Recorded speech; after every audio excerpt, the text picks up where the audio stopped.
Remember when you were in school and you had to review all your materials that you learned for the final? Well, we're about to review some things to show y'all where we're at. Thanks for tuning in to HardNews TV4. I'm your host, Terry Lynn, and this is the channel where truth is like archaeology, and every day we're digging for it. Today is December 17th, 2020. So this first article, it's not going to really be a top 10. I'm just going to show y'all where we're at. Okay, I'm going to turn on my little heater so if the sound changes.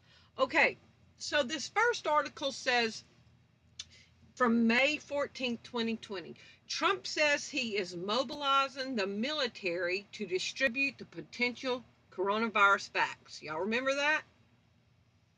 Now let's see what's going to.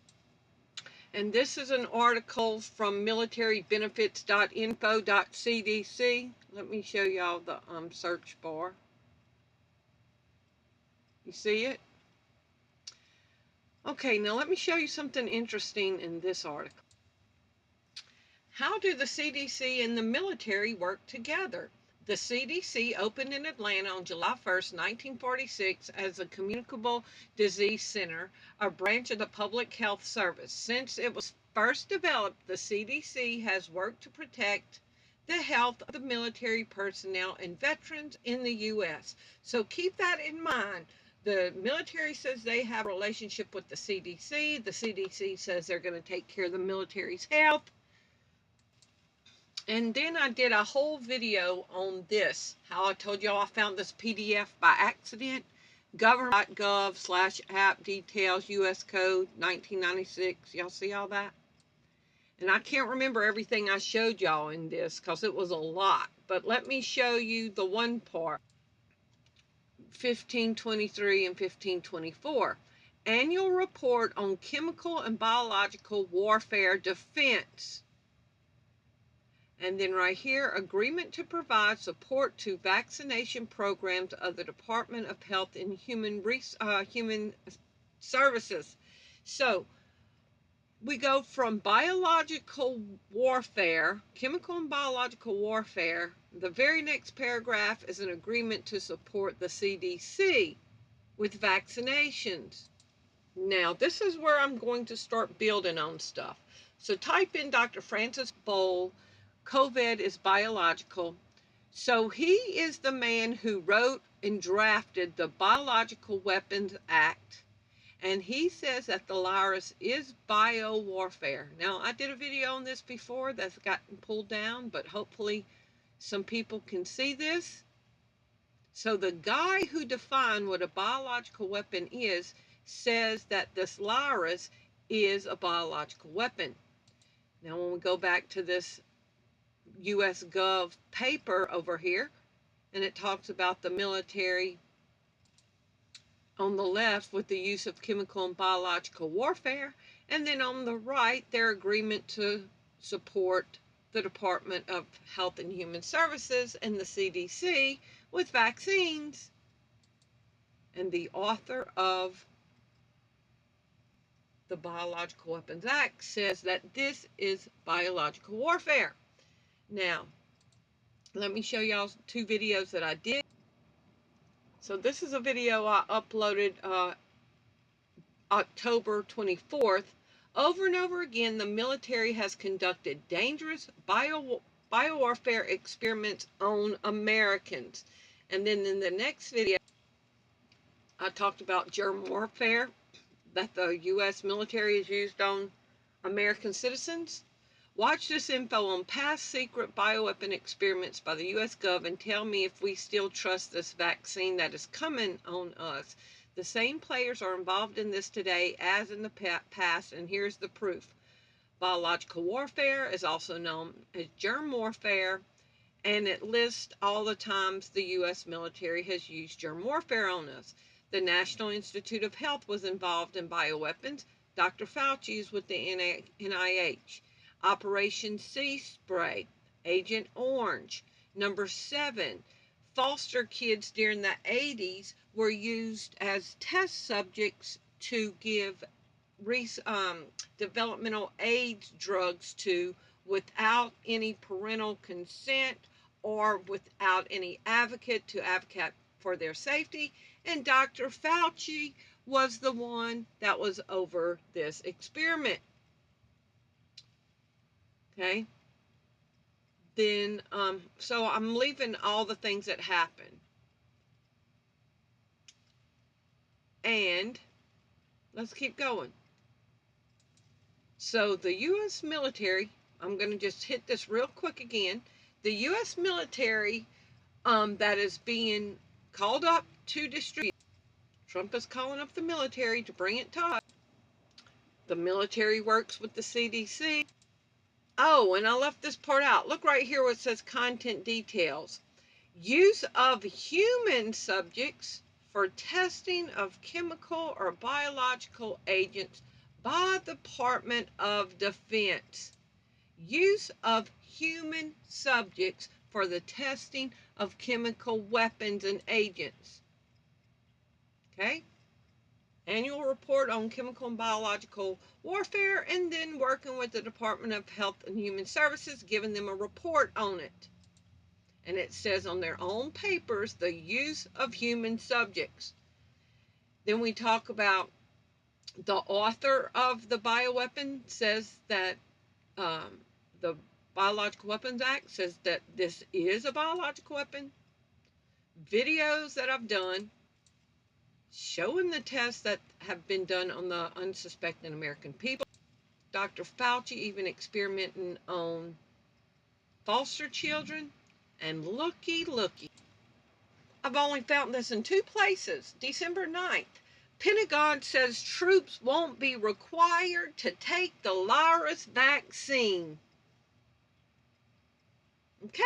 And then the next, so that's all U.S. News.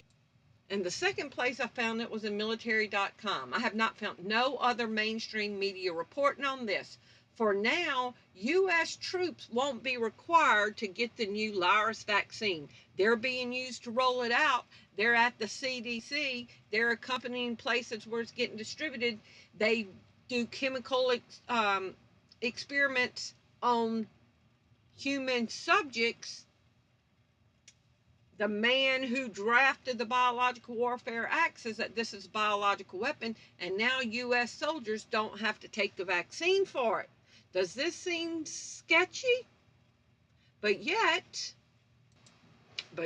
General Perna, who I don't like, this is from December 11th, Chief Warp Speed Operating Officer, we are ready to distribute the VAXX all across America. So General Perna is talking about how the military and the CDC are going to pull off this great big this undertaking against the American people. Reuters, December 13th, U.S. vaccine campaign launches with first shipments delivering hope to millions. I don't want their hope. Apparently the U.S. military don't want their hope. And let's see who else don't want their hope. Oh, the U.S. White House doesn't want their hope.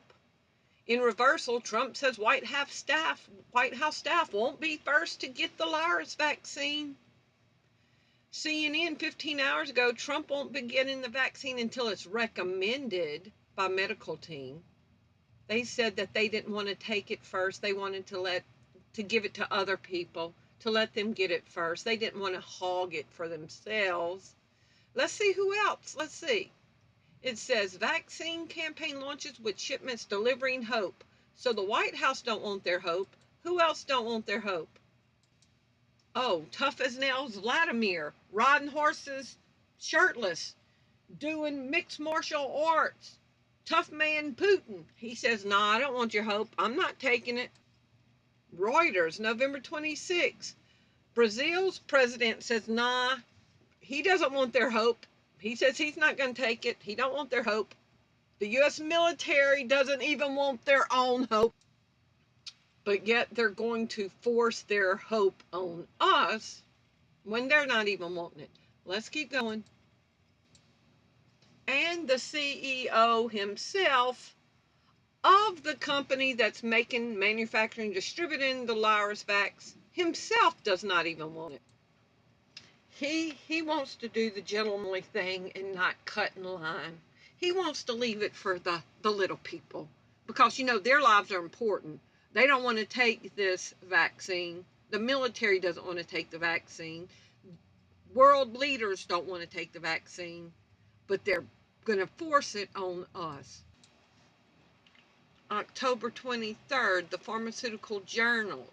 We're running out of time to tackle the virus vaccine hesitancy. People that are saying they don't want to take it, we're running out of time to convince them they need to take it. Now, here's where it's going to get interesting. To return to concert venues could require proof that you've been tested or vaccinated. The Hill, UK bars and cinemas may require proof of the virus vaccination to be able to get in. Pubs and venues may turn away people not vaccinated. Okay? So you won't be able to move around in society freely if you don't. Houston Chronicle, December 11th, can you be required to get a virus vax before you're able to go back to work? As the virus vaccine nears, employers consider making it mandatory. Will the virus vax be mandatory for students? Here's what we know so far. School employees may get early virus vax. Here's how the states will decide how a virus vax will impact Pennsylvania schools. And remember, they're talking about eliminating the religious exemptions against it. Why colleges may be able to order students to get their virus vax. Will states require children get a coronavirus vax? 6 days ago, school and public health officials weigh in what it will take to reopen schools. Some say requiring the virus vax may be needed. The aim for this got to explain the college vaccines students may need. University of Tennessee may require it. So we've read employers might require it, getting in and out of venues might require it, being able to fly will require it. Some schools and colleges are leaning towards requiring it. But yet our president, Russia president, Brazil's president, the CEO who manufactured it's not going to take it. The U.S. military is not going to take it. The creator of the Biologic Weapons Act says that the COVID is a biological weapon. So the powers that be don't want nothing to do with this vax, but yet they're wanting to make us mandatory have to get it or we won't be able to participate in society. And Alan Dershowitz, one of the highest constitutional lawyers and professors in America, did an interview back in May, and I did a video on it that was pulled down, but I think I might still have it. Alan Dershowitz says that the state has the right and the authority to roll up your sleeve and stick a needle in your arm and force you to get a vaccination for the safety of society. And him being a constitutional lawyer, this is the law that he says gives the U.S. government the authority to do so.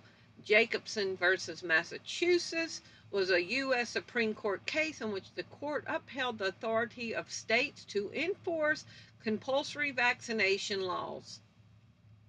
The court's decision articulated the view that individual liberty is not absolute and is subject to the power of the state. And finally, the last article. IBM launches blockchain-powered digital health pass for the virus. Okay, now remember, IBM was involved with tracking the Jews during the Holocaust, okay? The blockchain-powered digital health pass will allow individuals to store their health information on their smartphone with full control over who can access the data. Oh, yeah, right, like hackers can't get it. But you got to have an app to put your vaccination information on but the powers that be aren't going to have it. As governments across the country prepare to reopen communities, digital health passports are emerging as a technology solution that enables individuals to present their health status so they can return to their new normal. Now, I found this part fascinating. Look at this. So, because it's going to be on your phone, it says individuals have control over who has access to their data. So, each person must give consent to their release of health data as part of their health status. Therefore, an individual could choose to share medical records, or they could choose to withhold access to those results. But what they choose may impact their personal final health status. Health status. What category you're going to be put in. So you can choose to share your information at a venue, or you can choose not to share your information at a venue. But what you choose may impact your personal final health status, what category you're going to be put in. But looky.